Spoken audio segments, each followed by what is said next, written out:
माँ और बेटी एक झोंपड़ी में गांव के उस सिरे पर रहती थीं। बेटी बाग से पत्तियां बटोर लाती, माँ भाड़ झोंकती। यही उनकी जीविका थी। सेर दो सेर अनाज मिल जाता था, खाकर पड़ रहती थीं।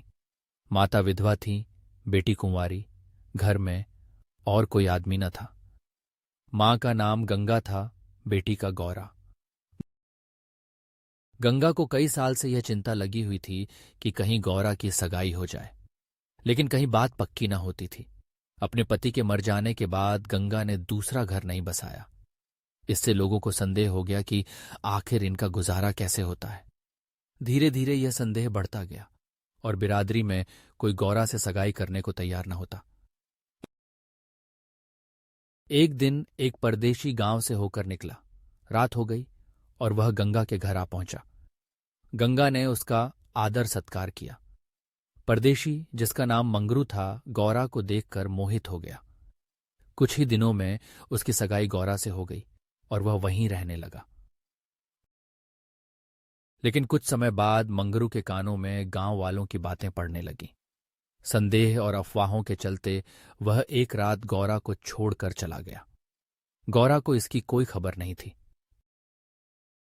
कई साल बीत गए, मंगरू का कोई पता न चला, लेकिन गौरा अपने पति की याद में मगन रहती। वह मांग में सिंदूर लगाती और मंगरू की भजनों की किताब पढ़ती। गांव की महिलाओं के बीच वह अपने पति की खूबियां गिनाती और खुश रहती। एक दिन एक बूढ़ा ब्राह्मण मंगरू का संदेश लेकर आया। उसने बताया कि मंगरू कलकत्ता में है और गौरा को बुला रहा है। गौरा खुशी से फूली न समाई। तीसरे दिन गाड़ी कलकत्ता पहुंची। गौरा का दिल धड़क रहा था कि मंगरू से भेंट होगी, लेकिन मंगरू वहां नहीं मिला। ब्राह्मण ने बताया कि मंगरू की बदली हो गई है और वह 8 दिन की दूरी पर है। गौरा निराश तो हुई, लेकिन उसने भरोसा बनाए रखा कि वह मंगरू से मिलेगी। क्या गौरा और मंगरू कभी मिल पाएंगे? यह कहानी उम्मीद, प्रेम और विश्वास की है, जो हर परिस्थिति में साथ निभाने का संदेश देती है। 9 बजे बूढ़े बाबा आए। गौरा ने समझा मंगरू है। झटपट कोठरी के बाहर निकल आई। देखा तो ब्राह्मण। बोली, वह कहाँ रह गए? बूढ़ा बोला, उनकी तो यहां से बदली हो गई। दफ्तर में गया था तो मालूम हुआ कि वह अपने साहब के साथ कोई 8 दिन की राह पर चले गए। उन्होंने साहब से बहुत हाथ पैर जोड़े कि मुझे 10 दिन की मोहलत दे दीजिए, लेकिन साहब ने एक न मानी।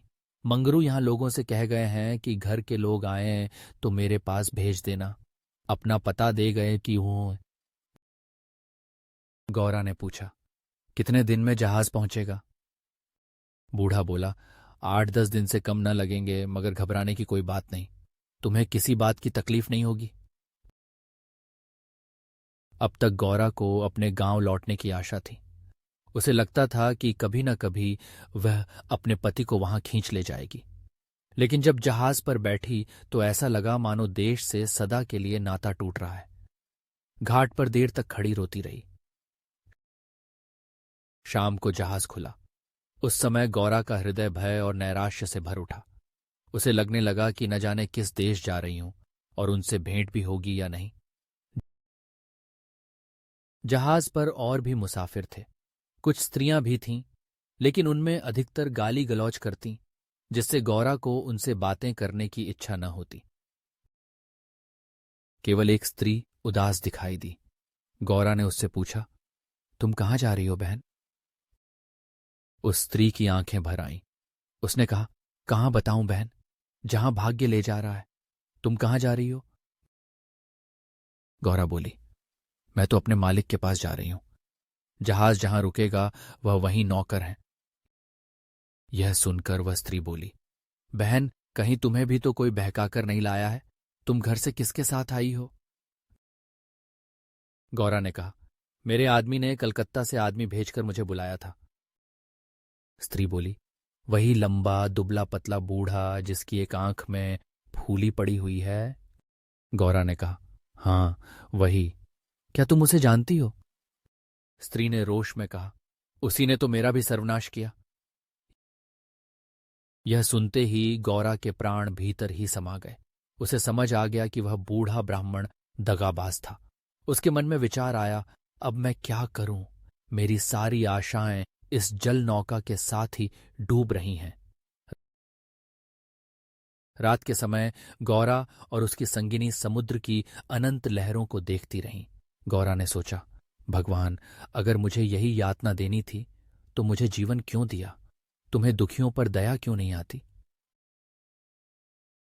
अगले दिन जहाज के यात्रियों के नाम लिखे जाने लगे। वहीं खड़ा एक व्यक्ति यात्रियों से जानकारी ले रहा था। उसकी आवाज सुनते ही गौरा चौंक पड़ी।